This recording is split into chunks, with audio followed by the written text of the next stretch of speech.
Andre Corbeil here on OneWrestling.com. Hey everybody, this is Davey Boy Smith Jr. You're watching OneWrestling.com with Andre Corbeil. We'll see you at the matches. This is the Dog of War, Jesse Neal, and we're with Andre Corbeil, and you're watching OneWrestling.com. We'll see you at the matches. We're all in this for one thing, the wrestling. See you at the matches. And let's point at the camera like Bill Apter does and say, we'll see you at the matches. We'll see you at the matches. I'm sorry, guys.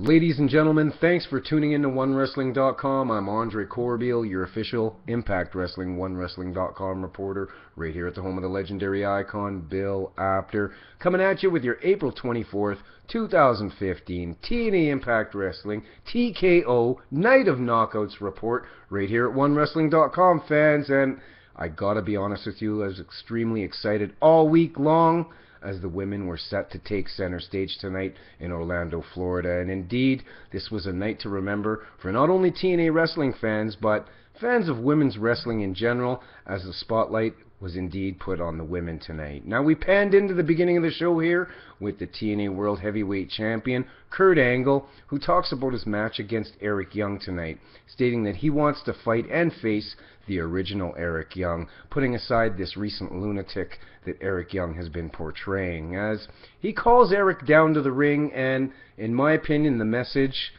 fell to deaf ears. To no avail, basically, as this heel Eric Young is indeed here to stay, wrestling fans. And I want to add and point out that I currently and personally think that Eric Young's heel role right now that he's playing is indeed the best heel currently in wrestling today. So I'm very interested to hear your comments pertaining and relating to that. Now, Eric grabs the mic and explained basically a lot of different things about a lot of different people, and ultimately about doing the right thing, as he tells Kurt that he will face the real Eric Young tonight, adding, "Let the best man win." But that's not what happens. Austin Aries, he interjects, interrupts, and crashes this interview, saying that the real EY is nothing but a turncoat, a ticking time bomb who shouldn't be trusted, and announces that it will indeed be him versus Kurt Angle tonight because he's cashing in.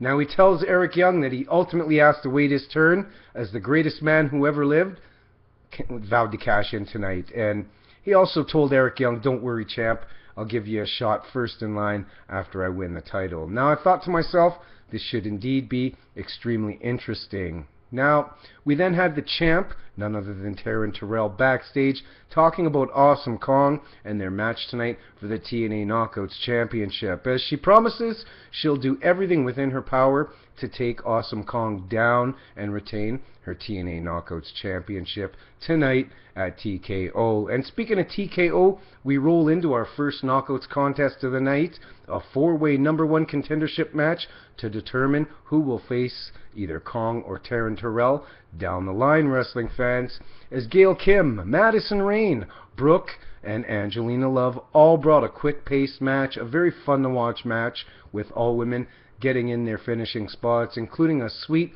four-way submission spot by all four women in the center of the ring to "This is awesome, this is awesome" chants from the Orlando crowd, with Brooke ultimately coming away with the win here over Madison Rayne with a pretty sweet finisher, to be honest with you, equaling the 1-2-3 win and your new #1 contender for the TNA Knockouts Championship down the line, as I said. We then had the Rising talking about the Beatdown Clan, and basically a one-on-one challenge where Micah would battle a member of the Beatdown Clan, as both factions hit the ring to determine who fights who here. Now, Micah was waiting, and it seemed like MVP was going to be the guy to face Micah here, but it turns out to be Kenny King after MVP made it look like basically the bait and switch here. But I digress on that. Now, this wasn't a bad in-ring solo debut for Micah, who was left to fight all alone after, surprisingly, referee Earl Hebner ends up sending Eli Drake and Drew Galloway backstage for basically interjecting, as Micah fares pretty well for himself here, wrestling fans, and at the end of the day picks up the 1-2-3 win over Kenny King. Yeah, the king of the night, brothers and sisters. But at the end of the day, it was Homicide who comes, he hits the ring, and with his weapon of choice, yeah, that baton, I'm not sure what the actual name of it is, I think it's a baton, and low-key also had the iron pipe here. Now they end up beating down the Rising, taking out the Faces, winning this round of the war. And what do I mean about this round of the war?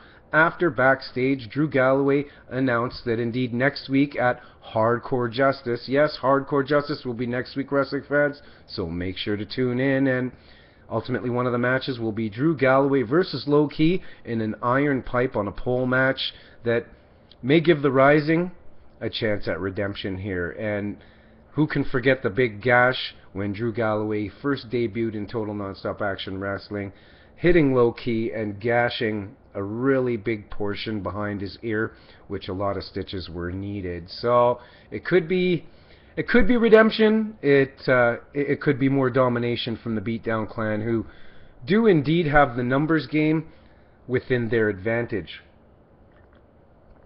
We then had a double whammy moment for Andre Corbeil here, as we got the Impact Wrestling debut of Jade, who, for fans who don't know her, is Maya Yim, and Marty Bell as Marty Bell. And more importantly, my friend Laura Dennis, aka Cherry Bomb, who was on the Can-Am Wrestling show. Go check it out in your spare time at the Andre Corbeil YouTube channel, where we used to have the Can-Am Wrestling show. Anyway, Cherry Bomb, I was extremely excited to see my friend on Impact Wrestling tonight. Not only is she a phenomenal talent, her husband Pepper Parks is as well, and she's a Canadian. She's honestly worked long and hard, wrestling fans, to get where she's at, and that's the TNA Knockouts division. So hopefully she's a mainstay. If you're listening, if you're watching, John Gabrick, please make that a reality. As we had Cherry Bomb chants in the Impact Wrestling Zone, and I'm going to digress, as she took on Jade in this, I'm going to call it a fresh matchup, wrestling fans, a matchup we've never seen before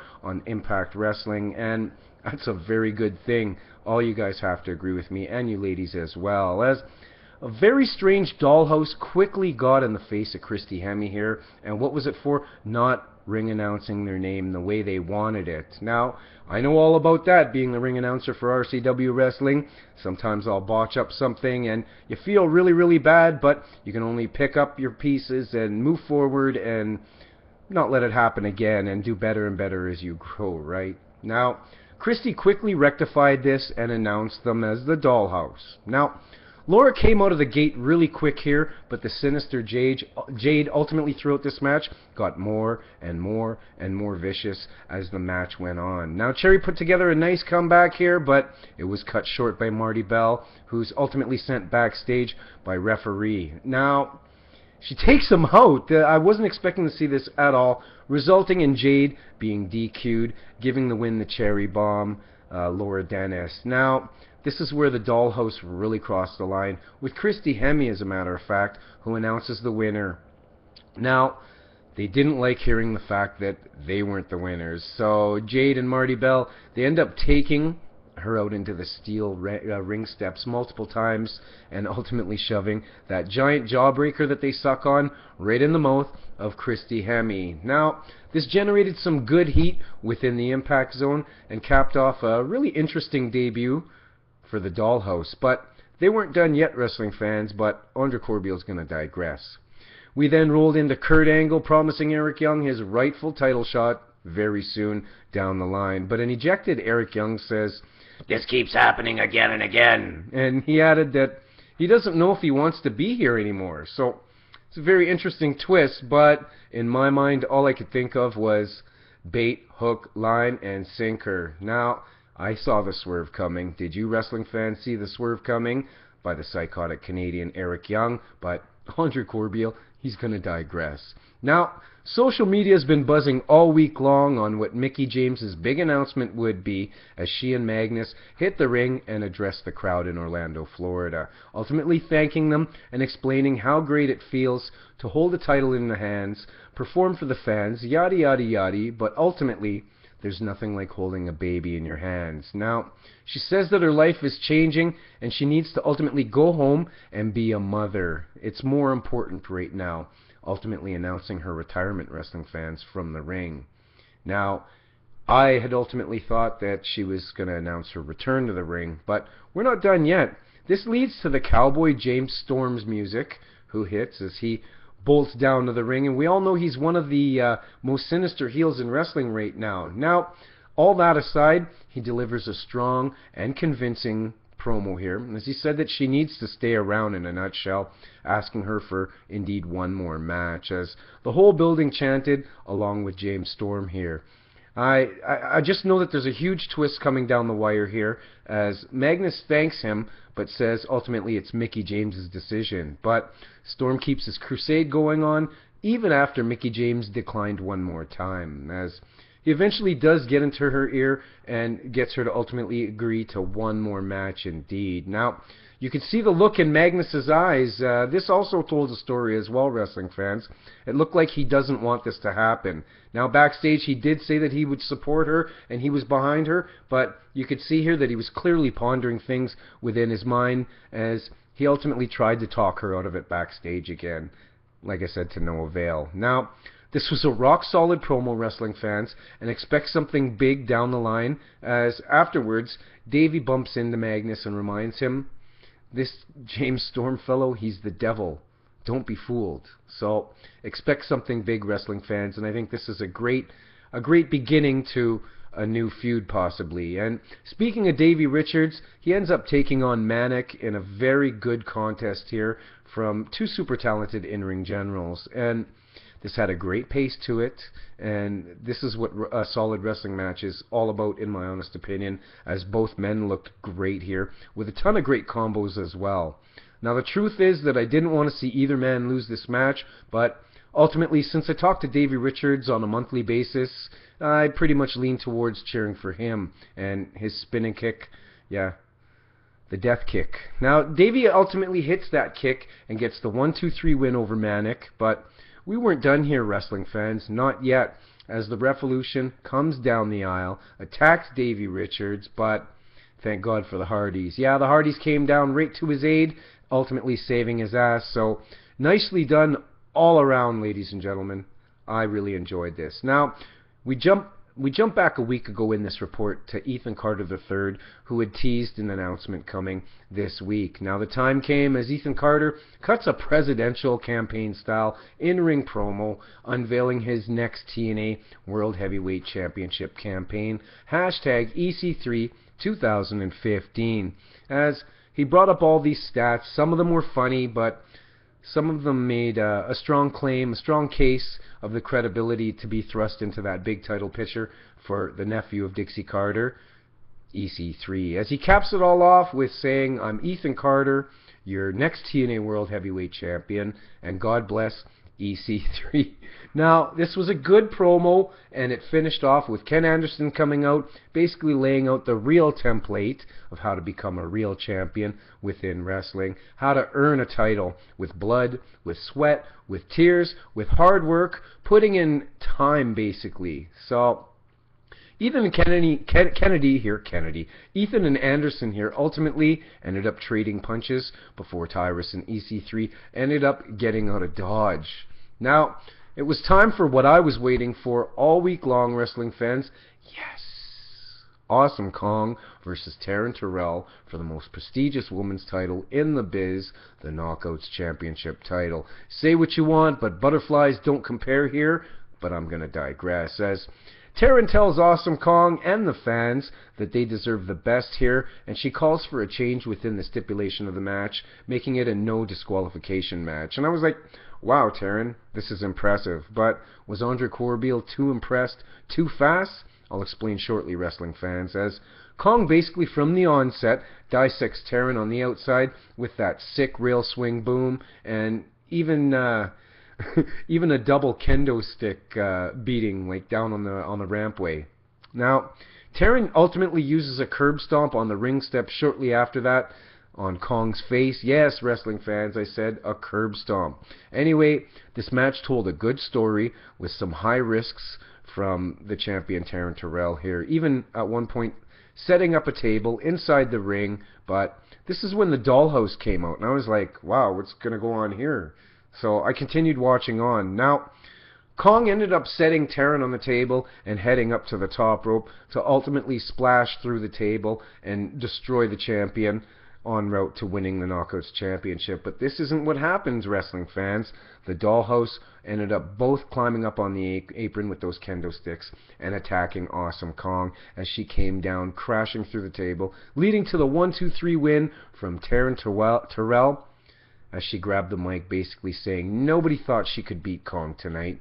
And she ultimately, in a nutshell, puts the Knockouts on notice, saying that no one's going to beat her and that this is indeed her dollhouse. So we get a full heel turn by the hot mess, Taryn Terrell, and indeed a faction behind her. So should be interesting having a woman's faction, and these women seem pretty sinister. And got to be honest with you, Taryn Terrell did the complete 180, facial expressions, everything. She sold it really well. So it'll be interesting seeing a heel champion take on the number one contender, Brooke, who's a face. So there's all kinds of different matchups they can do with her as a heel, and expect somewhere down the line, because Gail Kim and Taryn Terrell were such good friends, that they'll probably battle too. So we have 3 new knockouts in the division, all sorts of freshness, best division in women's wrestling, and I couldn't be happier as a TNA fan. Anyway, I digress. I loved it. We then had our main event match of the evening for the TNA World Heavyweight Championship as Austin Aries cashes in against Kurt Angle, the current World Heavyweight Champion. Or does Austin Aries cash in? No, he doesn't, wrestling fans. He doesn't even get to the ring, as a matter of fact, before a crazed Eric Young, who had earlier pretended to leave the building, comes down, pile drives him on the floor, stiff, sick, really cool. Like I said, this was freaking sick, and it even got sicker as he took it one step more to the extreme, pile driving Austin Aries on the top of the ring steps. And I want to hear your opinions on it. I think nobody does a better pile driver consistently in wrestling other than Eric Young. So jot your comments, interact with me below in the comment section, and let me know. All I got to say is, what a talent he is. Now, Angle came out to talk some sense into him, but it backfired. What does EY do? He attacks him and ultimately takes him out brutally on the ring steps, cutting him open, as well as removing Kurt's knee brace before smashing his leg to bits here with a chair.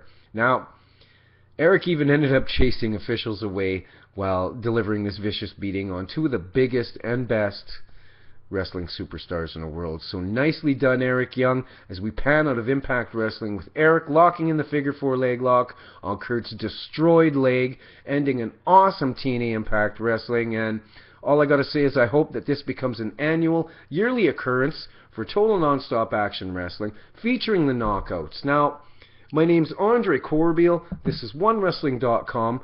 Thanks for tuning in. Tried, tested, and true. We keep you locked and loaded with credible wrestling news 24/7, all year long, every day, 7 days a week. OneWrestling.com, and we only report official, credible news. No dirt sheets here.